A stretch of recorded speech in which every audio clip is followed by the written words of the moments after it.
Hello everyone, welcome to our panel discussion from retail to e-commerce, tech to transform the high street. We'll be pitching topical questions about the developing landscape of retail and how tech has changed it forever to a panel of leading experts in the field, including representation from Google. It's a chance for us all to see the best in e-commerce and what they're doing with the most up-to-date tech. You're more than welcome to join the discussion by adding comments and questions in the chat box to the right of the video stream, and we'll see if we can get round to them at the end. You've got two moderators today, me being one of them. My name is David Cooper. I'm the marketing manager at Fountain, a global award-winning digital marketing agency and consultancy. Our mission is to make your life easier by driving profit through paid ads, search engine optimization, and website optimization. But right now, it's to offer you valuable insights to improve your marketing with our content like this panel. I'll now hand over to Jan, our other moderator today. Hi, everyone. Welcome to our panel. I'm pleased to welcome you here. For us, everyone, it's been quite a challenging year. And I think it's good to talk about topics about e-commerce and retail and tech innovation, what has changed. Just to give you a quick intro about myself, I represent Adamup, which is software engineer and design agency company. We work with small businesses and enterprise businesses and also startups, and trying to help them to either change their digital strategy or bring a new products to life. And make it as best possible, not just looking, but also from functional perspective, and always trying to figure out some new innovation. And e-commerce is one of our sort of main areas of expertise. So I'm very happy to now talking to three experts and very interesting people about this topic. So I'll probably just give words to each of our guests to just introduce themselves, and they can have just a few words about what they do, where they're from. So Dan, if you start. Yeah. Hi, good afternoon. I'm Dan Shaw. I'm the Managing Director of Inc. Retail, and we're part of the Inc & Co group. And the brands that sit within Inc. Retail are Knomo London, Chopped, and Laundrap, which is an award-winning digital laundry service. My background is 30 years in retail, and have worked across a number of key brands such as Gant, Tommy Hilfiger, Jones Bootmaker, and I spent the last 4 years as head of retail innovation for Into shopping centres. So I'll hand over to Adam. Thanks, Dan. First, just thanks to the guys at Adamup, Jan and team, and David from Fountain for having me. And thanks everyone for listening as well. My name is Adam. I'm the Googler here. I work in Google. I work in a team called Google Customer Solutions. So what we do is we partner and work with basically the best and brightest clients and agencies within the UK and Ireland to help make sure that, yes, they're getting the latest, the greatest in terms of tech, but also that we are building tech that can help make their businesses as profitable as possible. My experience in retail, so I actually started working in Tommy Hilfiger when I was 16. Dan, I didn't know you were involved with them, on the Grafton Street in Dublin, so our main thoroughfare in Ireland, selling suits for about 5 years. I then went off, did college, master's degrees in digital, and then switched into the digital space. So I've been working primarily with agencies, but across EMEA, and then some global operators as well, from everything from measurement and attribution solutions to final delivery of advertising and UX. Indy. Hi everyone, thanks for being here. I'm Indy. I am the Chief Commercial Officer for a brand new company that's coming into the UK in June. It's called Zellebrate. It's an Australian company, and we are here to kind of hopefully revitalise the local shopping landscape, and we're all about shop local. My background very quickly, for the last, 20, nearly 30 years, I've been in sales and marketing on the digital side of things. I was I was the first salesperson for voucher.co.uk, one of the leading UK daily deal sites. And my most recent role before Zellebrate was also at Into Shopping Centres, where I actually ran the digital and omnichannel sales team.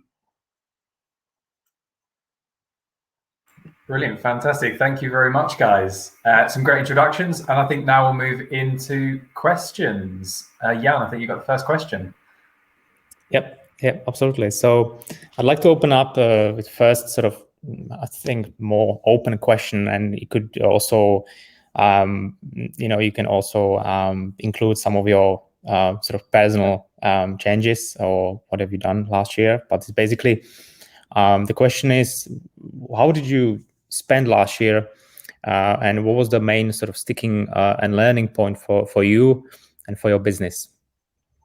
And I'll let you guys, who wants to speak first. I'll take Dan again first. Yeah, no, happy to go first. And I think it's probably quite nice to kick off from a personal point of view. And it's really interesting to hear, Indy talk about, shopping local. And I think that is super important for everybody to remember. I think the local businesses have kept us reasonably sane over the last year, but also it's actually been great to find and see new product and new innovation in some of these local retailers, whilst not forgetting that many of us have switched to a digital way of buying our groceries, and having the daily, or actually in my case probably twice daily, Amazon delivery coming through the door, and then you keep forgetting what you've ordered. But I think from a learning point from our business, and Inc. Retail for the wider group is extremely new. We were formed in December of last year, and we acquired the 3 brands in January of this year. So the learning curve for us has been, from Knomo, we are a complete global business from web sales, and also within our wholesale partners, and we have 2 of our own retail stores. So that business has been able to trade successfully. But when you look at the one of our other businesses, Chopped, which is a grab and go salad business, which predominantly served the City of London and the office environment, a major sticking point for us. And that business had been completely closed through lockdown. So what we've been trying to do is, how do we evolve that business? How do we get that product from a home delivery service as well? So we're constantly looking at innovation ways of that consumer that probably is now going to work from home 1 or 2 days a week, but actually they want their healthy salad. We're working on ways of, similar to a sort of Fresh Direct, where we can have Chopped delivered to your desk at home. Yeah, super interesting. Thanks, Dan. That's that's very, very nice insight. Especially we are probably all very aware, how well Amazon done over last year, thanks to what was happening and how we all got hooked to this order button. Thank you. It's just really easy, isn't it? I mean, that's the beauty of digital online shopping, that it's super easy, it's clear, and people need to get back to the high street. I think online shopping kind of exemplifies that impulse buy nowadays, because you may not actually want that product, but you just see it somewhere, and then I do it probably between my house and your house, down Amazon is floating live. But that's what happens. I'll see something, and I'm a gadget freak, and suddenly I see myself pressing the thumb, and it's ordered. Yeah. For me, it's last year, 2020 was a real roller coaster of a year and emotions, to be honest. Both Dan and I were in a company, a shopping centre company, and obviously shopping centres went through a really tough time. And although individual parts of the business were actually making a good amount of money, the company actually went into administration. So that was my first ever kind of time that I'd been through that sort of process. So that was very, very unique. Taught me a lot of stuff. Dan actually helped quite a lot because he knew how this process worked and stuff. And then setting up a consultancy, then finding this ability to bring Zellebrate from Australia into the UK. Again, the lows suddenly just became highs. I've been speaking to so many councils and bids around the UK, and the fact that, you know, our mantra is that local shopping and bring footfall back into the high street and stuff, say the local streets.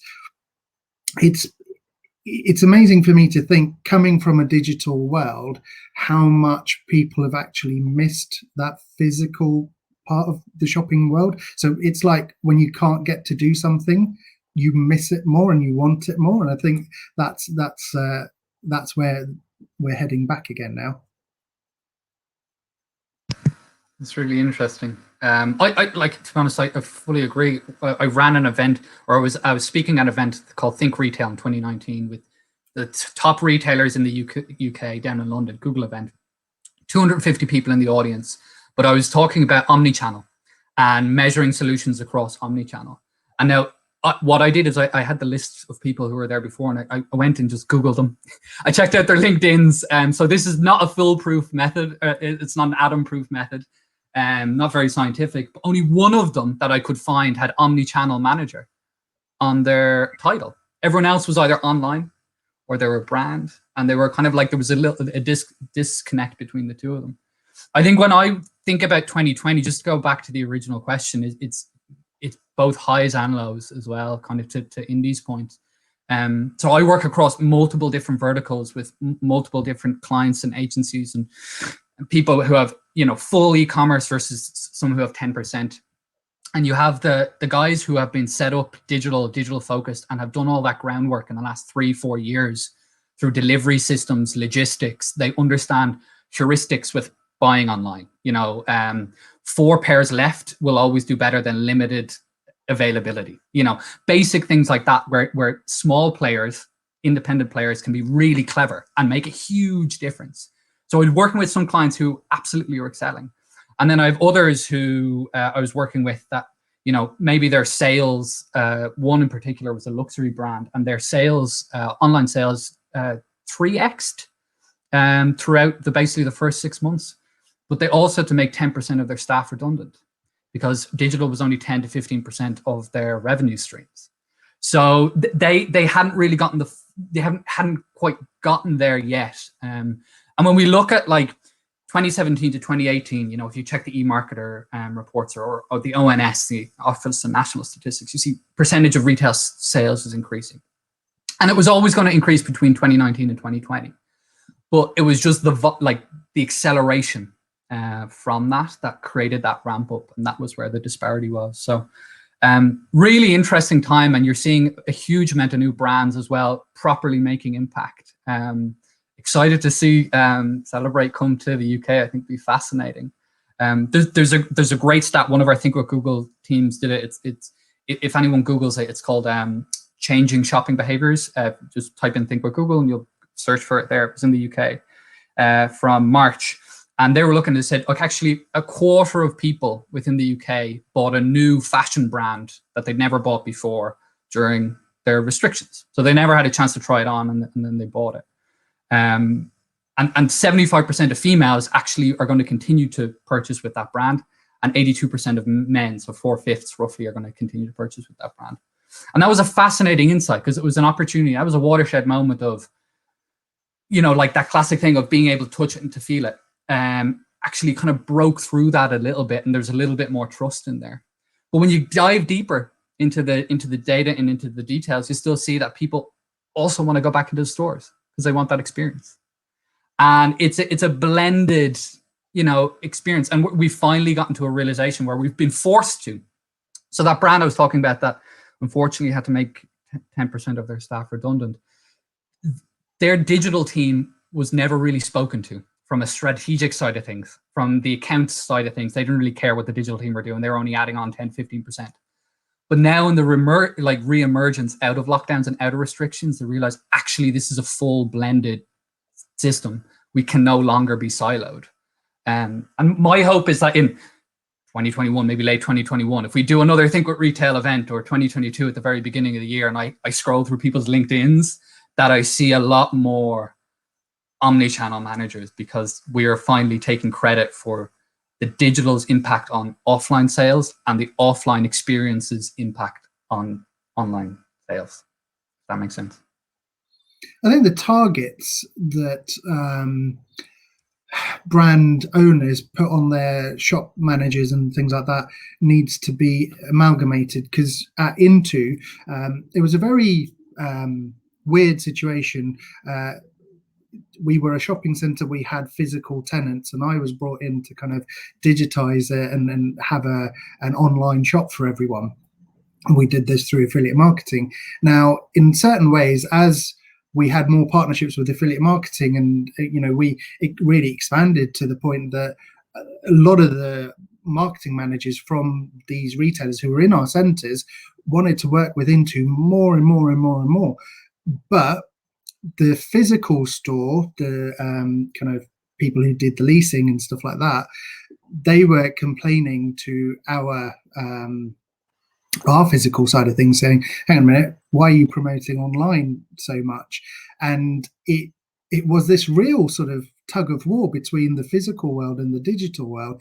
Whereas when you actually sit down and explain the halo effect of having, digitization of products to the physical world, and how, I had complaints of, I get so many returns back into my stores which were bought online. And then when you delve back into the data and you go, right, okay, you did have that many, but how many of those then shopped in the physical store?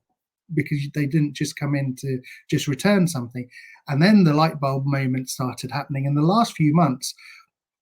That, as you say, that omni-channel word got pressed about so well, and there are brands like Next who do this amazingly well, and they don't really have two separate departments. It's all into one. Yeah, totally agree. And I think in that, Indy and I were very, very close to that. And it's, when you look at that omni manager job title now, predominantly that person has come from a physical retail background.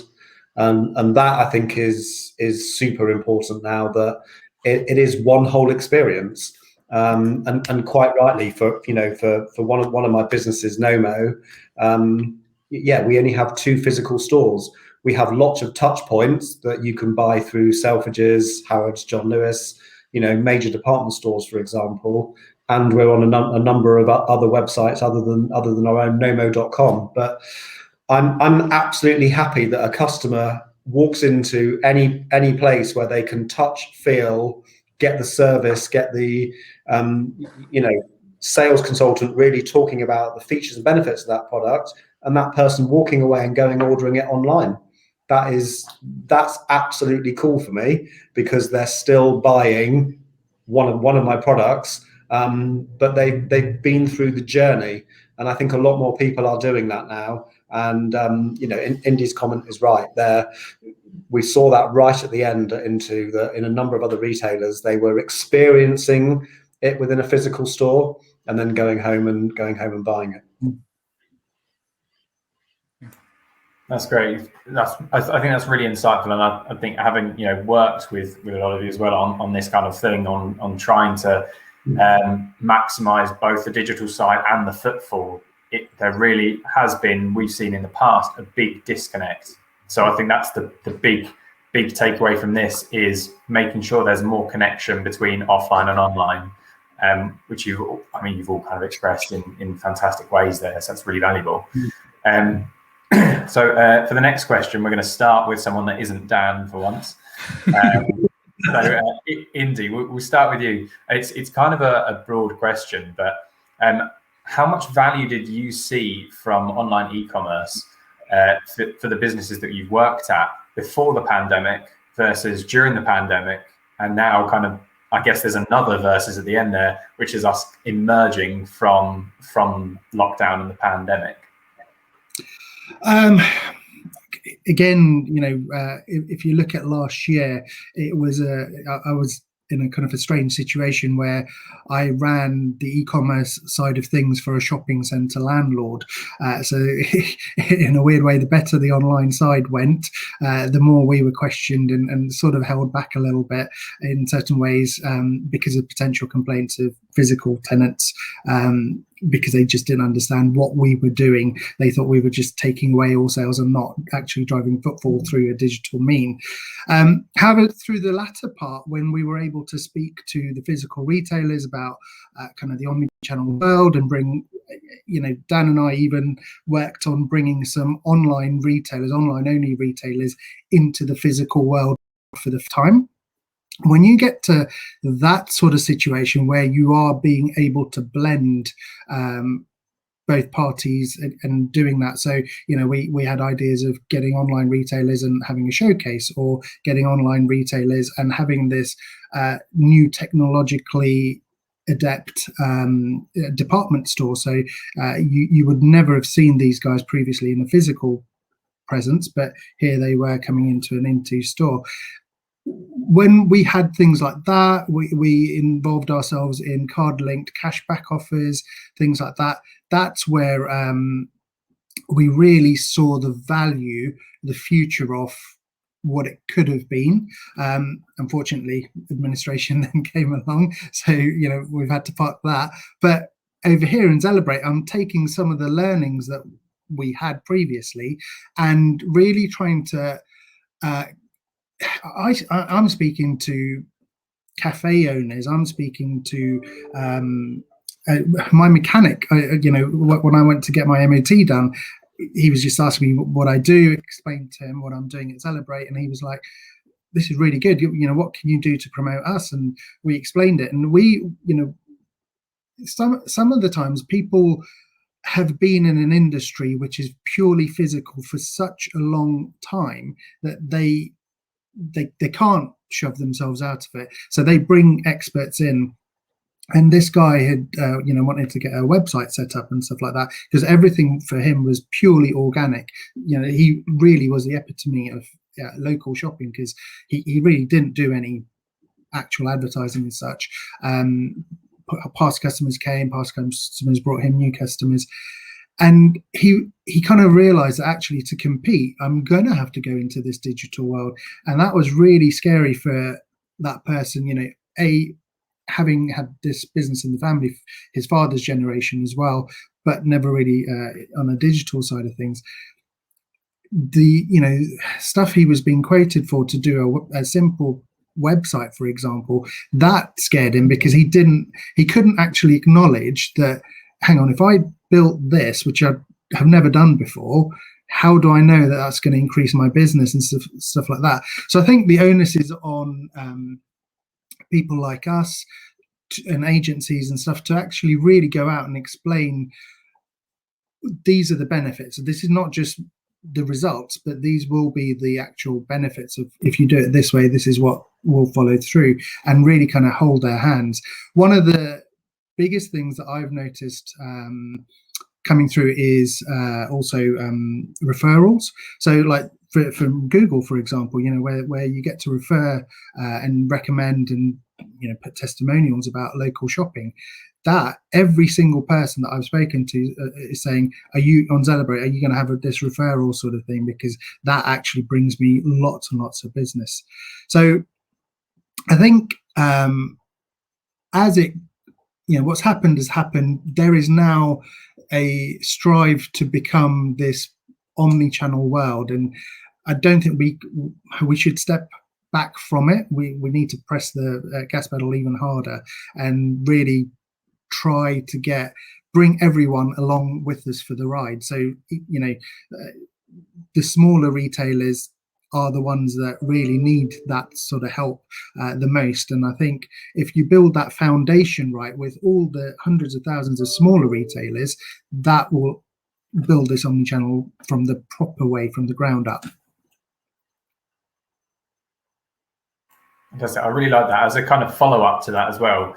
And you know, do you think this is going to change business models then? Absolutely. I'm seeing it now. You know, everyone that I'm speaking to is talking about, okay, so how do I bring loyalty? You know, loyal customers. I don't want to be, you know, when I go online, is it all about trying to attract new customers, and what happens to those old customers and stuff? So it's not just a one-stop shop sort of thing.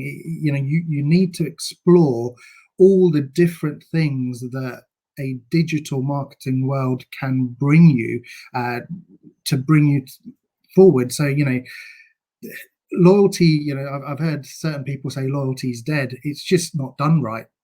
You know, you're not hitting the right sort of things that people want to see, and different, you know, Gen Zs want to see different to Gen Ys and things like that. So as long as you know who your audience is, you treat them properly and then reward them in a certain way, but back everything up with data so that your new customers, you know that you need to treat them in a different way, and do that and get help where you need to, but build this omni-channel world which gets you the data which will flow through.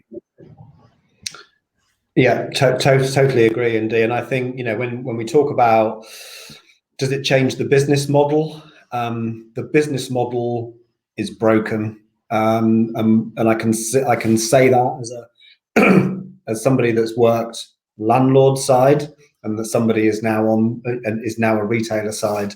You know, the days of and I make no excuses for saying it, of greedy landlord, upward only rents, not interested in your brand, not interested in, you know, in how they can support you, are well and truly over. And those landlords now need to sort of come to the table and be part of the partnership. And that's where I think the crossover of, you know, e-commerce business and physical shopping, that landlord needs to share that with you. And, you know, we may be going slightly off piece, but that landlord, you know, in terms of what the business model and the rent looks like, it needs to be a material partnership between the business and also the landlord. And actually, when you start to run some numbers, and some of the new locations that we're looking to open at Knomo, when, you know, we've got some quoted rents, actually the model that we're putting forward is above what the quoted rent is, because our sales projections across the whole business, in terms of what that e-commerce sales through click and collect and driving somebody back into that store. And that's the key thing, is that, you know, in the true omnichannel world, that customer needs to come back into the store, either to experience the product, to choose it, or to certainly pick it up. And that sale is then attributed to that physical store.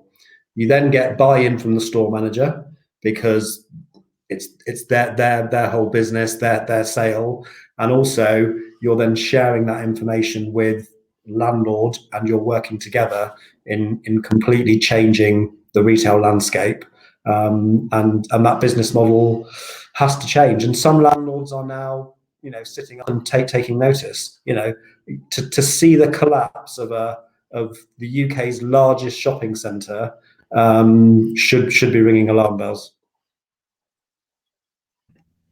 Very interesting. Thank you. That's awesome. How about you, Adam? What about you and your sort of experience during pandemic? How this your approach, I say, you know, business model as such, but how this changed in Google, and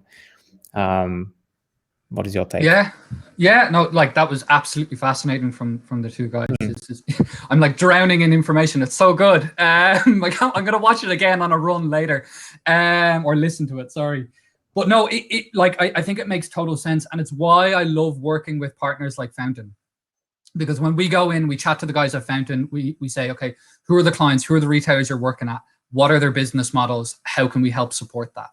And I think that's the most important thing from our side.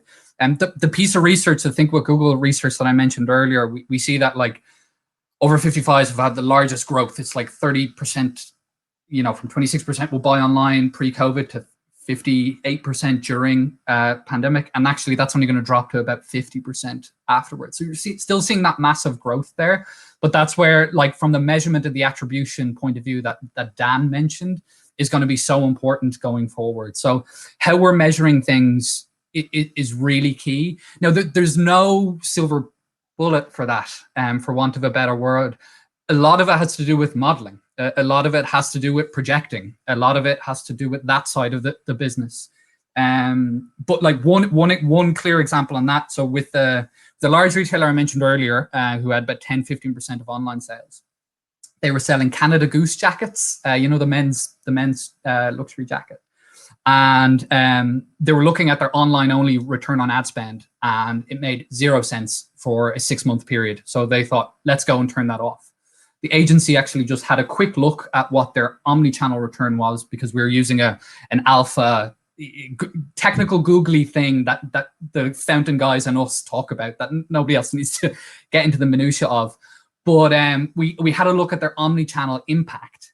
And actually, instead of I think it was like a 6-to-1 or 8-to-1 ROAS, it was 27-to-1.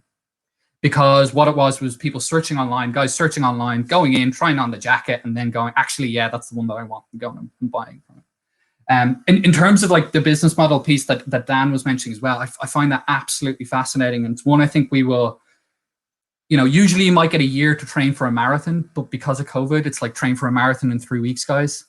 You know, like that's what I mean by the acceleration that we've been put under. And that's why partners like Fountain, and AdamApp, it's not just about media delivery.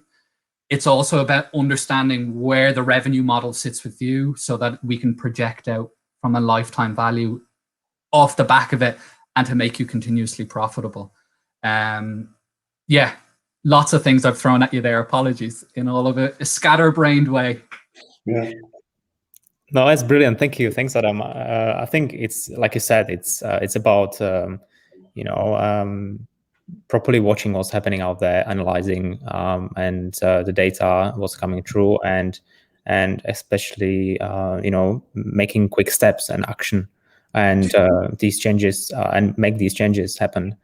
I think honestly that like the one tip that I can kind of give from all of this is not a kind of a digital marketing-y thing. It's not a business modeling. Well, it's more business modeling, but get the right people into the room and just explain it to them. Have 5 minutes. This is what our digital is doing. This is what our offline is doing. This is how they integrate. As Dan said, I don't mind if someone comes into the store, experiences it, and then buys online. And it's just that 5 minutes of bringing all the heads together allows for the freedom to react, to things like this. So if I go back to my earlier point, I was working with some businesses who'd been doing this for 2, 3, 4 years, getting themselves ready, and were able to twist and shake to it, and others who had only started the process or hadn't even started it.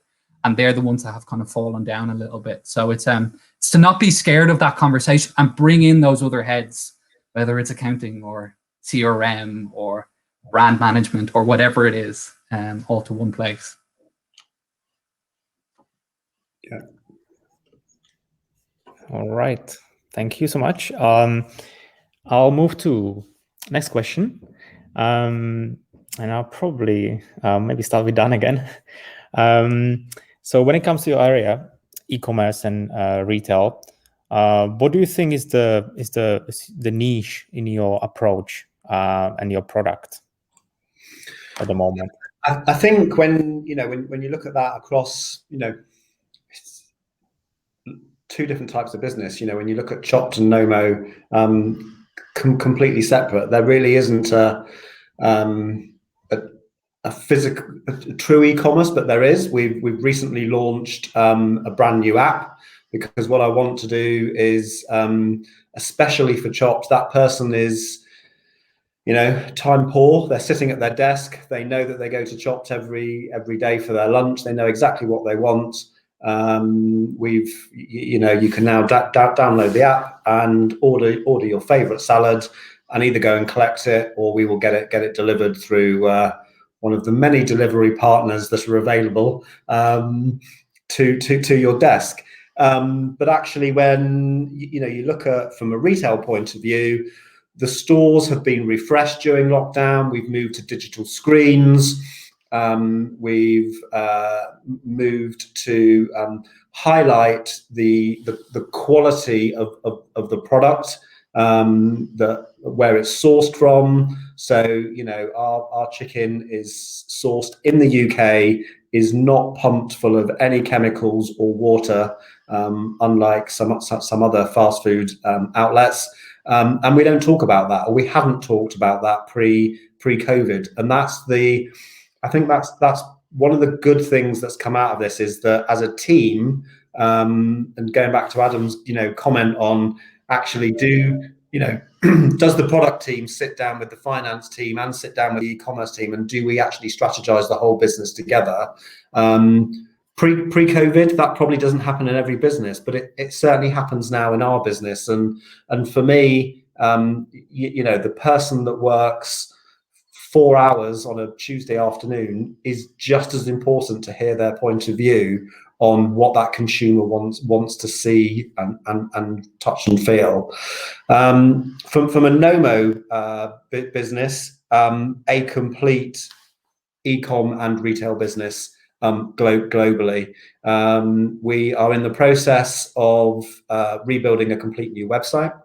So it's Knomo.com, and we ship from the UK globally. And we have a very large uptake going out to Australia, also into the States, and across Europe. So we're working with new delivery partners. For me, it's about speeding up that process. So, whilst I want that consumer in the US to be able to purchase from Knomo.com, I also want that product to arrive on their desk in their house, as quickly and as cost effectively as possible. And that is now reaching out and working with other partners. And how do we do that? At the same time, building on what Indy's talking about on brand loyalty, and how do we keep that consumer engaged? So there's a huge amount of work going on in the background for Knomo. And by the end of this year, there will be, a new website, new product, and we will be certainly communicating differently across the board from a retail and e-commerce point of view. Amazing, thank you. How about Indy? Yeah, sure. So Zellebrate, there's a couple of things that's niche there. So we aim to be able to show you any product in your vicinity of your physical presence, and so we give you the choice. So you have the choice of walking down 5 minutes down the road, visiting the store, touching, feeling the product that you're looking to buy.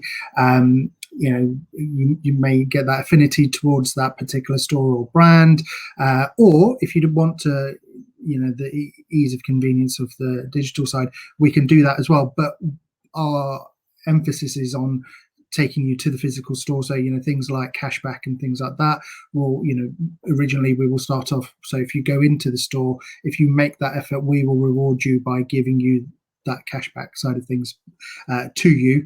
I think our biggest niche is that Zellebrate is like a pure partner model. So unlike other marketplaces where you've got joining fees, integration fees, retainers, and etc., Zellebrate will only charge you upon delivery of result. So it really is a true partnership. We only get paid if we help you make a sale.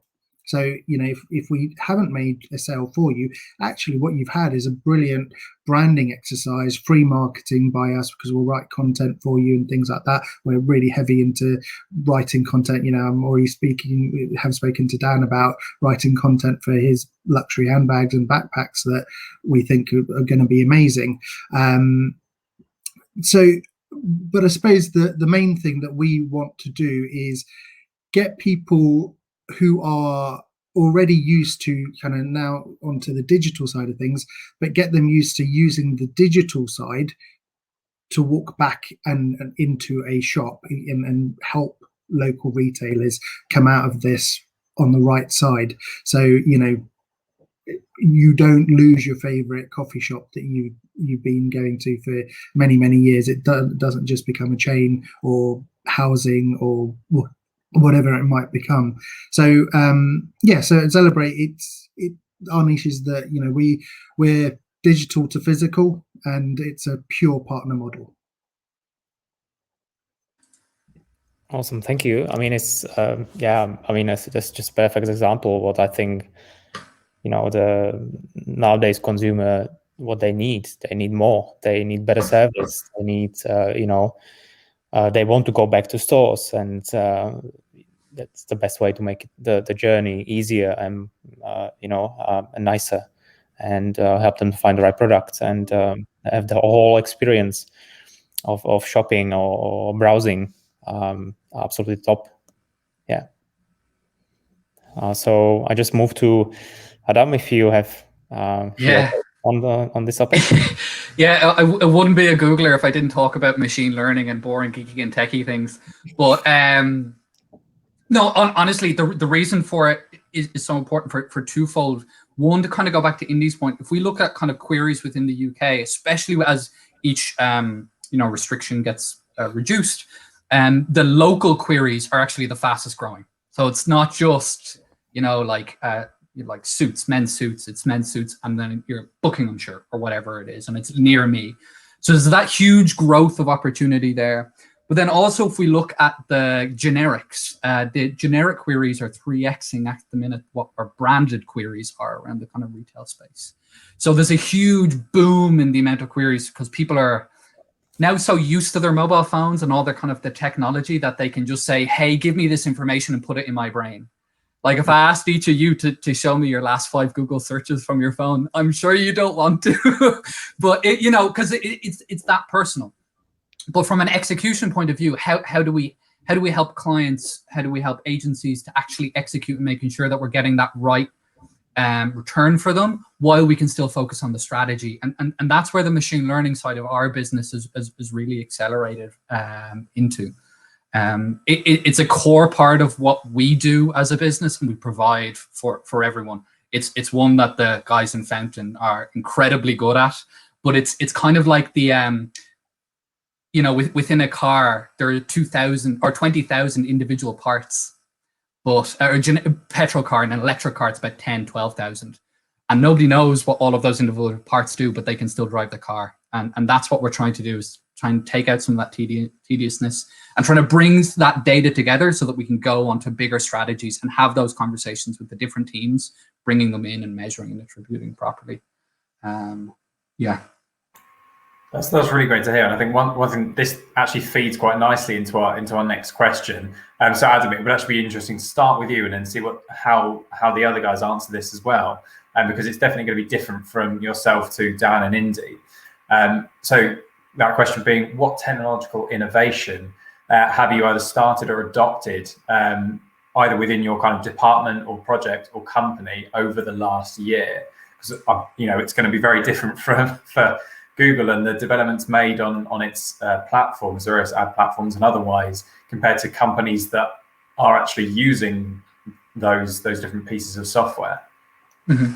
Yeah, like there's like loads coming out all the time. Like just look at the Google Ads blog; it's mind numbing.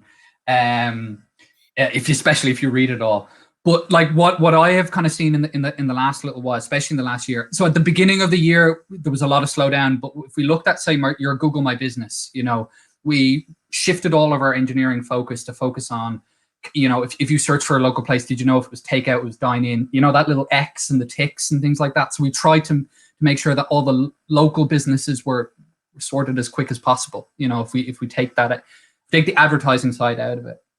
I think the big thing for us is looking towards that lifetime value piece, which I know Indy mentioned before and Dan kind of touched on as well, and the measuring of value of each individual customer, so that we're putting, because we're all limited, but we have all limited marketing efforts, right? That is our budget. Yeah, obvious, but it's also our time, our expertise, the products we have. Like there's loads of different things that limit us. So we want to make sure that we're putting our eggs in the right baskets. So through the guys at Fountain, we've already kind of begun working on this for the last 6 to 9 months, but focusing on making sure to drive high value users when we have that explosion of growth within the generic queries or local queries, making sure we're driving the right users at the right time who have that intent to purchase is the big focus for us, and it will be for the next year and a half if you look at some of the products that we're starting to release. The second point of it is actually also the offline piece. So we have local campaigns which essentially try and help businesses who have physical stores to drive users towards those physical stores and measuring off the back of that. But I was working with a very large a retailer, like homeware retailer across France, Wallonia, so like the French-speaking part of Belgium and Brussels itself. And they use these campaigns to kickstart when they came out of restrictions to just remind people, actually, we're still here. So it's about kind of that combination, of looking for value and making sure we're spending time on those users who are going to drive value. Like if I go back to and that's really obvious for a brand or store manager, and for a digital team, that's where we really need to focus. Like if I went back to my 16-year-old days in Tommy Hilfiger, someone came in a suit and a tie with already a bag from the competitor shop down the road, I was 100% over there to try and help and make sure that I could find them the right shirts to go with whatever they were looking for. Especially if I had 10 of people coming in at once and I had a limited effort, I had to pick one to work on.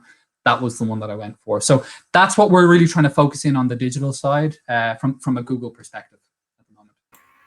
Dan, I wonder if you could jump in here as well, because I think that'd be fantastic to hear your side of things in terms of digital adoption as well. Yeah, absolutely. The digital adoption for us, as I said, we're installing digital into Chopped, which is not unusual for fast food, but also from a more importantly in Knomo going forward, even from a wholesale point of view, we plan to move to sort of digital showrooms and have that as part of the play, but also from press events. Again, digital online. We want to do a lot more campaign advertising, all through digital and moving away from print. But I think what's also extremely important is that you don't 100% move into that digital world, because there still needs to be that interaction. Some people, and especially in glossy print, we still want to do that. But also from an online point of view, again, the Knomo business is over 50% digital led.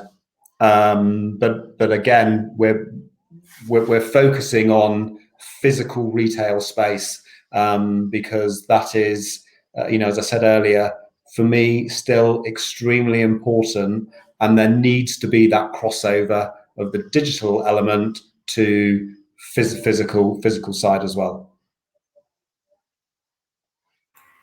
Yeah, that makes total sense. I wonder as well, Indy, if you could come into this discussion as well with and I guess almost answer some questions with what Zellebrate can bring to the new technological market. Sure. I mean, we've been very lucky this last year or so. We teamed up with Adamap, who are actually building our app for us. And with their expertise and our internal tool for mapping every single product in the UK. So imagine how difficult that is. There's shops opening, online retail opening all the time. So physical retailers opening websites, putting products on there. We will literally have every single product that you could be looking for available at the tip of your thumb, finger, whatever you use, to find where it is nearest to yourself. And that, for us, if when that's goes live, that's going to be an absolute game changer, because that will hopefully bring that footfall back into shops, and you won't go, oh, I don't know where it is. It's literally right next to you. But on top of that, one of the things that I really wanted to have with the app is real stickiness. So it's not just purely geolocation. I wanted it to be a situation where you tend to use it as often as possible. For me, apps are these things where previously you counted how many downloads you got, and that was it. Everyone talked about downloads, but for me it's the monthly active user or the daily active user and what they're actually doing with it. That's what resonates with me. So I spoke to a few boutique shops that sold wedding dresses, for example. And lots of weddings in the UK are being cancelled because of COVID and stuff.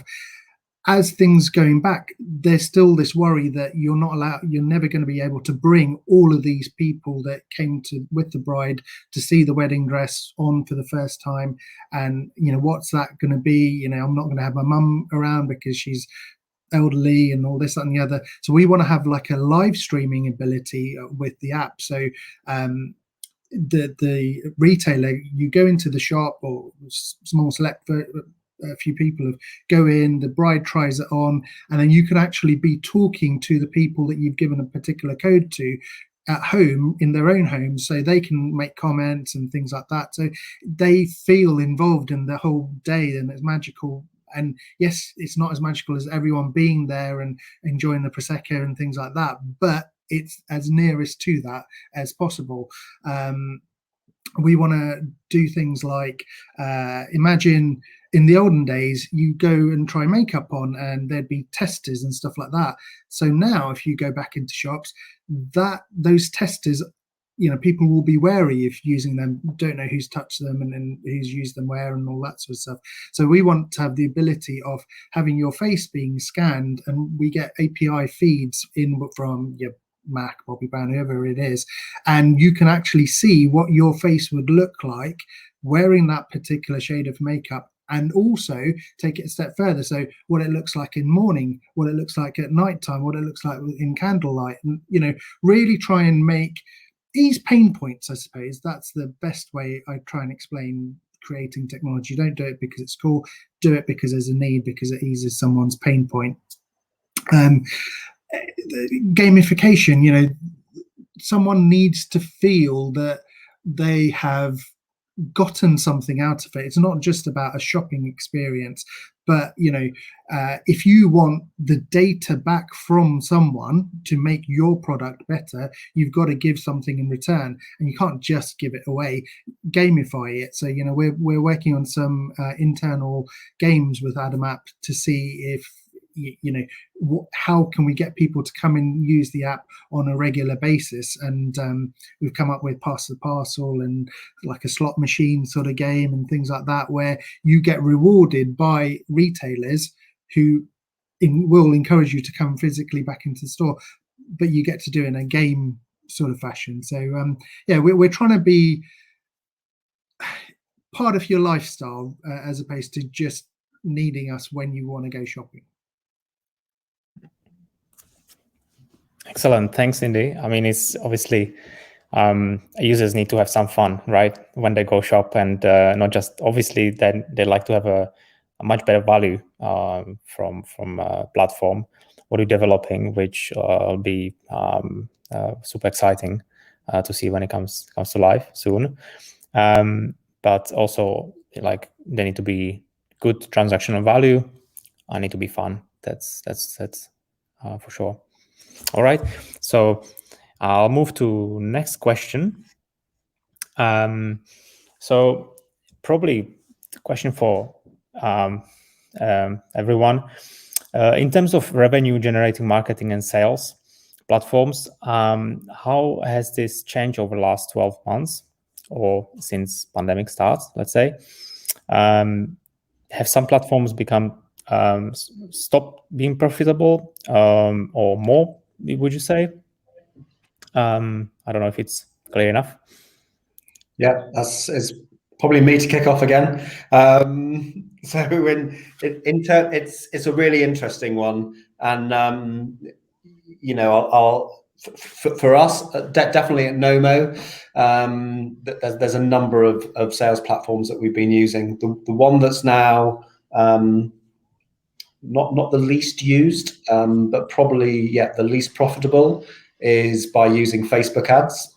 What, you know, the consumer of, I think that's an important point also for businesses to look at is, you know, it's everybody's been using lots of different channels probably for a long time, and it's a bit like it's the norm, and that's why we're excited to, you know, work with Indie and Zellebrate once this launches, because it really is, this goes back to this partnership model of them, you know, really understanding who that consumer is. Our own e-com site, again, extremely profitable for us. And for me also, it's now about the correct marketing with affiliate marketing. That's the way forward for Knomo.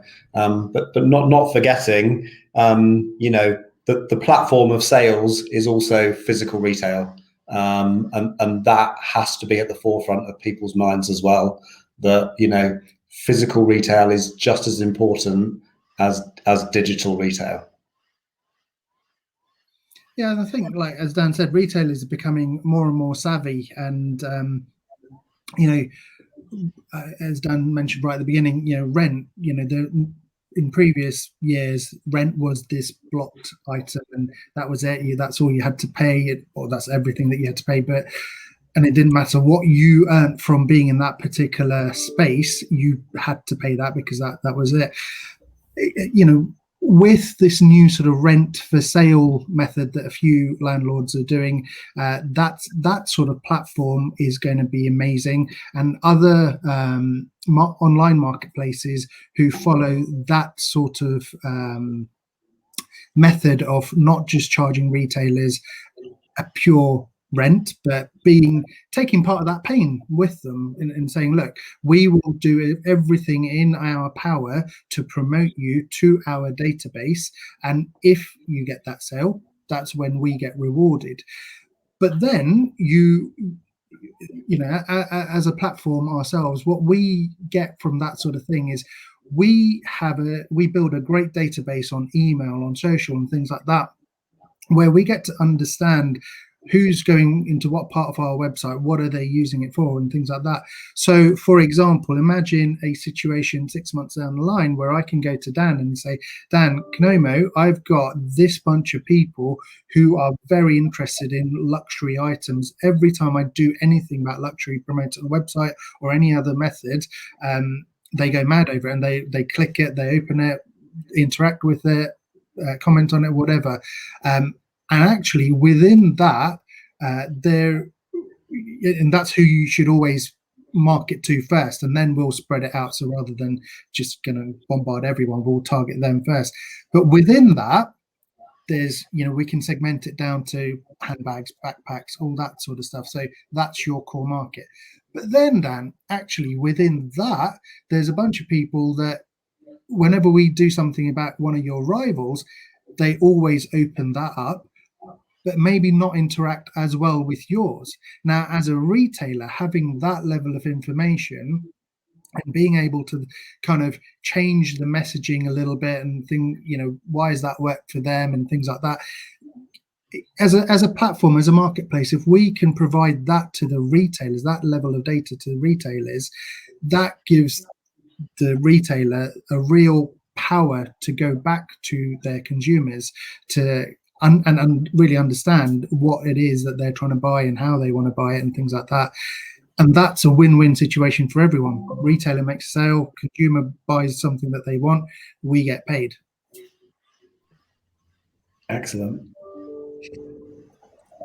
Brilliant. Thank you. Thanks so much, Indy. So I think we're coming to the end of 60 minutes of what we scheduled for. And I'd like to thank everyone. It was super insightful, and I think you know, it will be interesting to see what's happening in the next few months with e-commerce and retail and those intersections, and also the data, what we'll see. Thanks Adam, for really brilliant insight from Google side and interesting data. Dan, obviously that's was really pleasure to chat, and as well as Cindy. So from my side is I want to say just thank you to all. Perfect. Yeah. And yeah, thank you to everyone watching. I think if you would like to continue the conversation, then please do hit all of us up on LinkedIn. You can also reach us on email as well. Please do continue the conversation. It's great that we should be opening this to more people as well. As all of our three speakers were saying earlier, there are people that are falling behind on this. So if we're going to really move forward, we need to bring them up to our speed as well, and particularly on that omni-channel point. So I think from all of our speakers, from Jan and myself, everyone, it's been fantastic, and we'll see you next time. Goodbye. Thanks. Cheers, everyone. Bye. Bye. Bye.